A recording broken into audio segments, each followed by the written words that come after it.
सरदार पटेल की विशाल मूर्ति के शिलान्यास का कार्यक्रम था और नरेंद्र मोदी ने यह कहकर चौंका दिया कि किसी ने उनके नाम की सुपारी ली हुई है।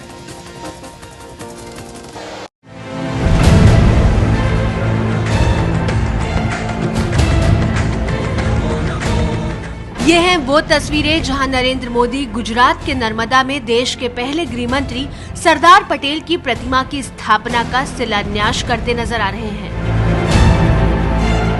ये मूर्ति दुनिया की सबसे बड़ी मूर्ति होगी। इस मूर्ति के जरिए नरेंद्र मोदी ने पटेल के साथ अपने को जोड़ने का दांव खेल दिया है। लेकिन इसी कार्यक्रम में नरेंद्र मोदी के एक बयान ने लोगों को हैरान कर दिया। जब प्रधानमंत्री यहाँ आए तो हमारे लोग जिनका अखबारी खबरों के विचारों का जीना नहीं है, जब तक वो बयान देते नहीं उनके पेट में रोटी नहीं जाती है। ऐसे लोगों ने डैम क्यों पुरानी होते थे के सवाल उठाए थे। और कुछ मित्र हैं हमारे जिन्होंने मोदी को समाप्त करने की सुपारी उठाई है।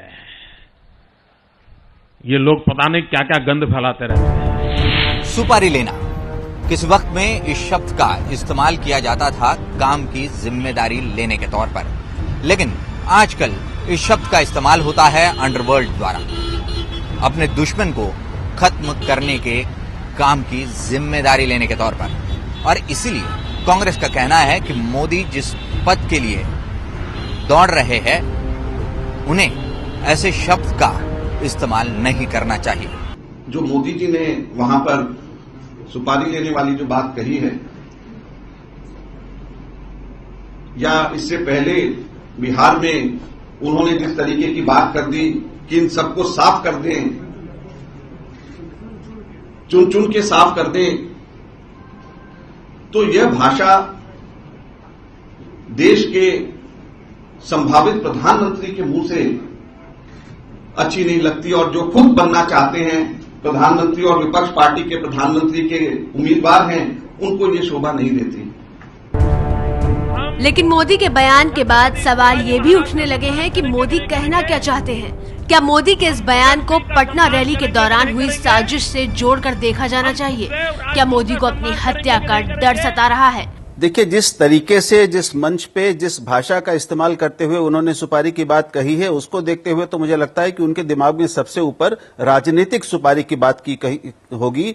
और उसके क्योंकि फौरन बाद ही उन्होंने लोकसभा में और गंद मचाने की बात भी कही है, तो इसका जान को खतरे से सीधा जुड़ाव उसका नहीं है। लेकिन ये नरेंद्र मोदी को साफ करना चाहिए कि वो किस तरह की सुपारी की बात कर रहे हैं, क्योंकि ऐसा न करके वो एक अनावश्यक भ्रम फैला रहे हैं। जानकारों का मानना है कि मोदी ने जिस तरह से सुपारी शब्द का इस्तेमाल किया और आसपास जिस तरह की भाषा इस्तेमाल की, उससे लगता है कि मोदी राजनीतिक रूप से अपने को खत्म किए जाने की बात कर रहे थे।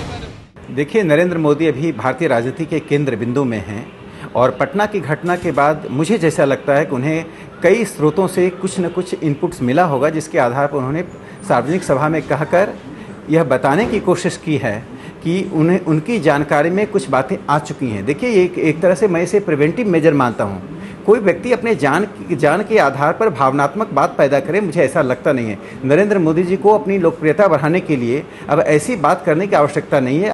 मोदी को अब सवाल ये उठता है कि क्या वो कोई शख्स है जो मोदी को राजनीतिक रूप से खत्म करना चाहता है, या कोई समूह या पार्टी है जो मोदी को आगे बढ़ने से रोकने में जी जान लगा रही है।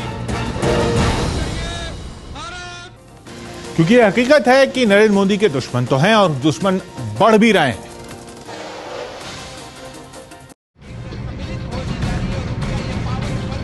मोदी की रैलियों में भीड़ जुट रही है, लेकिन उनके राजनीतिक विरोधी एकजुट हो रहे हैं। मोदी अगर मिशन 272 में जुटे हैं तो उनके विरोधी इस बात में कि मोदी को चुनाव से पहले ही घेर लिया जाए। मोदी को रोकने की कोशिश में सबसे पहला नाम है कांग्रेस का। नरेंद्र मोदी लगातार अपने भाषणों में कांग्रेस मुक्त भारत की अपील कर रहे हैं। ऐसे में साफ है कि कांग्रेस के लिए नरेंद्र मोदी लगातार दुश्मन बने रहेंगे। कांग्रेस की तरफ से लगातार नरेंद्र मोदी पर तीखे हमले बोले जा रहे हैं।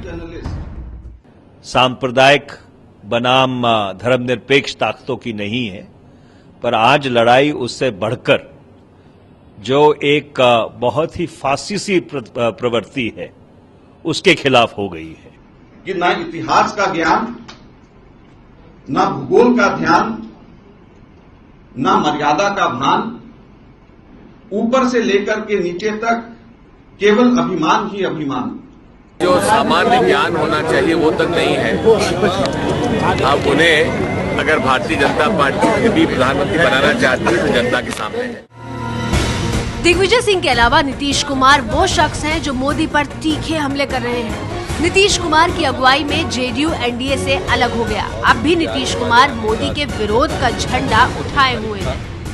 प्रधानमंत्री की टेबल पर हम और हमारे बिहार के मित्र मुख्यमंत्री दोनों एक ही टेबल पे भोजन पे आ गए। भोजन परोसा जा रहा था, लेकिन वो खाना खा नहीं रहे थे, इधर उधर देख रहे थे, चारों तरफ देख रहे थे। मैं प्रधानमंत्री के सामने देखूं, उनके सामने देखूं, मैं परेशान था कि भाई बात क्या है। फिर मुझे समझ में आया।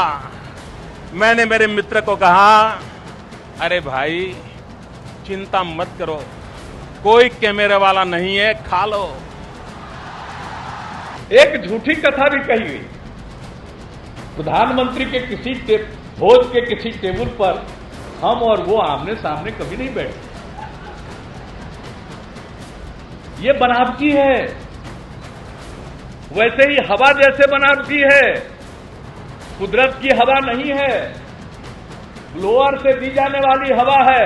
उसी तरह से कहानी भी झूठी। 30 अक्टूबर को दिल्ली में वाम दलों की एक सभा हुई, जिसमें 14 दलों ने शिरकत की। दिलचस्प ये बात है कि सभी दलों ने हमला बोला बीजेपी के प्रधानमंत्री पद के उम्मीदवार नरेंद्र मोदी पर। हालांकि कांग्रेस के बारे में किसी ने भी कुछ भी नहीं कहा और हमला बोलने वालों में सबसे आगे थे नीतीश कुमार। भावी राजनीति की ये दिशा साफ होने लगी है कि तीसरे मोर्चे की जो रूपरेखा है उसका आधार मोदी विरोध ही होगा और ये बात नरेंद्र मोदी को जरूर खल रही होगी। दरअसल देश के राजनीतिक हालात में ये बड़ा मुश्किल है कि नरेंद्र मोदी अपने बूते 272 सीटें लेकर आए। उन्हें सहयोगियों की जरूरत होगी, लेकिन देश के 14 दल मिलकर